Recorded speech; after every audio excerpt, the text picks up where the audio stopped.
Welcome back, guys. I'm Zell, and once again, we're doing a drinking and thinking. So you've got 9 seconds to get your drink of choice, and I'll be right back with you.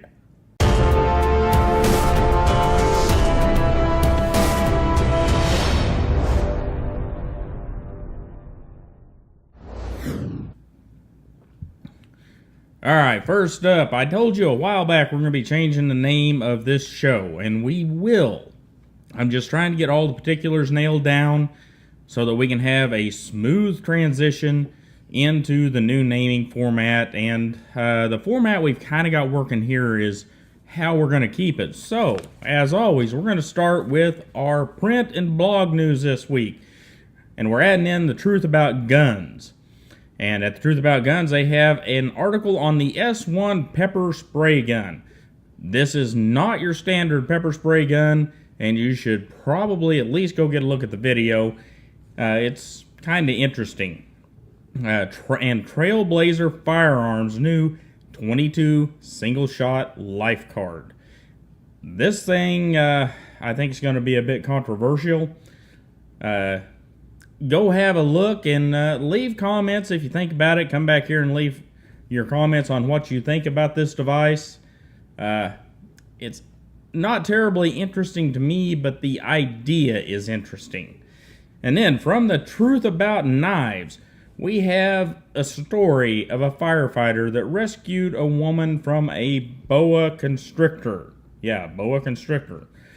And, well, you just need to go watch the story. And also defensive traffic barrier use. Yeah, and there's knives included in this too. You'll have to go over to the Truth About Knives and check it out. And from Knife News, we have the article about Benchmade introducing the Bugout.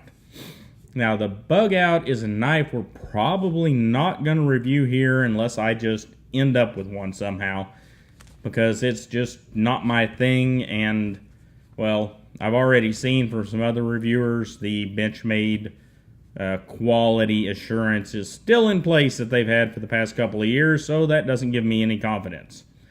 Next up, Custom Knife Factory has launched their MKAD line, brand for price-conscious buyers. I think we've already talked about this a little bit, but it may be interesting for you to go read about, because there are other brands that are reaching into that $50 to $60 range. And as we move to videos, Staza23 would like to talk to you a little about that. I think we've talked a little about it here in a previous Drinking and Thinking, but Staza hits up and has a version of one of the Kizer knives that's going to hit that $50, $60 range. And I think this is important, guys. We're getting better knife companies dipping down in that range and with hopefully quality build. You know, we're going to see a materials degradation. We're going to see them go to 440C, which is not... 440C is something we need to talk more about. It's not a bad steel. If you see 440C from a reputable company, it's not bad stuff. 440C, you always hear it's all in the heat treat. That's not, it's no joke about 440C. You can heat treat 440C to be okay. You can heat treat it to be fabulous. And I think we're going to start seeing more of that steel in this midline of knives. And I think it's a beautiful thing. I happen to like 440C whenever it's heat treated well. And like I said, I think it's a beautiful thing. Go get a look at Staz's video on that. And then a new one this week, we have Alec Steele with part 1 of his Viking battle axe. And I'm going to warn you now, if you watch part 1, you're going to be invested and you're going to have to watch the rest of it. Alec is a very good metal worker and he's a pretty good showman. It's as much entertainment as it is working the steel. And it's just a beautiful thing. Go give Alec a watch. It's some pretty good stuff. Then over at the House of Wisdom, we have a look at the Boker Urban Trapper Petite. Now this is an interesting knife to me, and I kind of wish Boker would shore that knife up a little bit. I love my Urban Trappers in the 3.5-inch models, and I would want to love the FR model and this Petite model because of the weight and because of the size. However, Boker, well, just go watch the video. You'll enjoy it. And then next up we have Walter Sorrrells, belt grinder problems and how to fix them. And this is important if you're even considering making your own knives. Walter goes through several issues you can easily get yourself into whenever you're grinding the bevel on a knife, and he shows you how he fixes them. Now, is how he fixes them the absolute right way to fix them? Well, no one's got the absolute perfect answers. But what Walter shows you will work and is pretty easy, because that's what Walter does. He tries to make things as easy as possible, and it's well worth the watch. And then Cedric and Ada Outdoors has the biggest threat to the knife world. It's one of Cedric's little shorts, and it's well worth watching. And then from the Fatman, we've got the Cold Steel Goldeneye Elite. His first look at it. And looks kind of a neat knife, but once again, that's one of those knives you're not going to see on this channel unless I get a great deal on it. So I want to give you guys links to other channels that have some of these knives that you may be interested in. And from here, we're going to go to a camera down view. Alright guys, today we're going to hit a controversial subject. It's a subject that may really upset some of you. It's pocket clips. I've noticed whenever we do a review of a knife, especially one that has a deep carry pocket clip, we get a lot of comments. Oh my God, I can't get a grip on that knife. That deep carry pocket clip is awful. Okay, before we dig into the deep carry pocket clip, let's talk about the pocket clip, what it's supposed to do, what makes it good, and what makes it bad. First off, the pocket clip has a pretty simple job. The pocket clip's job is to hold the knife in your pocket with a reasonable amount of tension so that it doesn't come out of your pocket, and so that the knife is ready for you to get a hold of at any time. Easy access. This bodega does a pretty good job. It's not exactly deep carry, but you got what, less than half an inch of knife sticking out there? Not a problem. There's enough tension on this piece of titanium to hold it down in there. You can get your hand around it, and you can get the knife out at any time you want, and you are good to go. And that is exactly what the pocket clip's job is. To hold that knife in your pocket at the ready so that whenever you need it, it's there for you.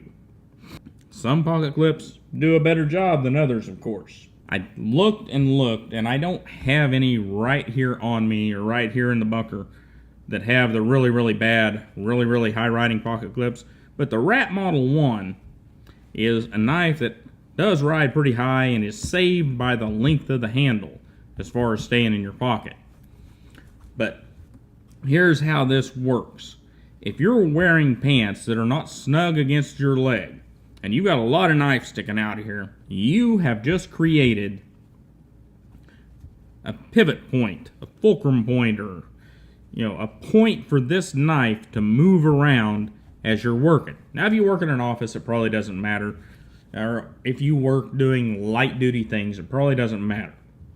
But for those of us that are out in the real world, if you will, and that's not a good way to put it, but for those of us that are out there working in trades where you're moving around a lot and you're up against equipment and machinery, what happens with those work pants or whatever you're wearing, if it's a little loose on your thigh, is these knives can move around and you can get up against equipment. This is why we talk about the flip up down here for the pocket clip. You can be in a hurry to get somewhere, and sometimes if you're in those kind of jobs, you've got to be somewhere right now, so you're not going to notice that this got caught on a piece of equipment or something that flipped out of your pocket, and of course whenever you get back it's not going to be there. That has happened to me more than once. I probably have $300 or $400 worth of knives that have new owners because that happened. And like I said, whenever you go back to look for it, it's never there. So that is the downfall of the knife that sits up where you've got an inch or more out of the pocket, especially if it's not a very big knife. You have that potential of the knife rotating around and just working itself out of the pocket, especially if it has a short clip, doesn't have much retention, and you have the possibility of the clip getting caught on something and flicking that knife out. And that is why I personally prefer knives that sit down in the pocket a little further.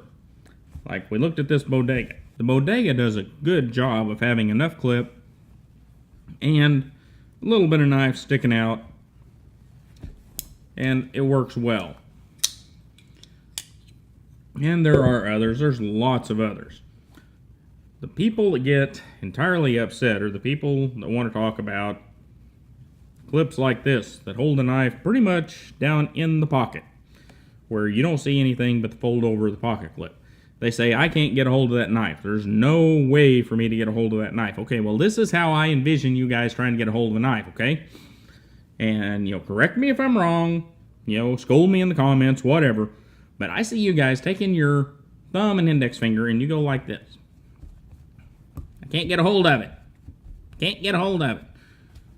Where if you had a knife that stuck up some, like our Avispa here, you could grab it with your thumb and index finger and pull it out. Okay, fine, whatever. Now, I'm never going to grab a knife like that. It's just not going to happen. We'll use our Master Chief prototype. If I'm going to pull a knife out of my pocket, I get my thumb up behind the knife. I get my index finger right here, and it's always in the same spot, so it's generally right on top of the pocket clip. You say, well, put it somewhere else. Well, I can't. It's attached to my thumb, so however far down my thumb goes, my index finger has to pretty much go in the same place, especially with it bent like that. It's not like I can do this if I'm going to pull it out like that. So, and I extract the knife, and I do it that way because now I have a rather strong pinch grip on this knife. I can get it in my hand and get it deployed. If I were to see what I envision some of you guys doing this, I don't have a good grip on the knife. I can't get it deployed in a hurry, and if my hands are wet or slick, I have a very good chance of dropping the knife. So I'm not going to pinch it like that, and maybe you guys aren't either. That's just what my silly mind envisions you doing. So if you have a knife with a deep carry pocket clip like this Matrix, and I think it was Josh, and I'm not picking on you, Josh, but you're the one who said something about this, so maybe you can help enlighten us. If I'm going to get this knife out of my pocket, I'm going to do the same thing. Out of my pocket it comes, flip it over, and knife's open. I'm not going to try to do this. That just is not good. So here's what I see whenever I hear you guys talking about this stuff. I see a bunch of guys running around in super tight, stretchy, skinny pants that can't get their hands in their pockets. You're adults now. If you can go and purchase a knife, you're older than 18 years old. You're an adult now, get out of the skinny pants.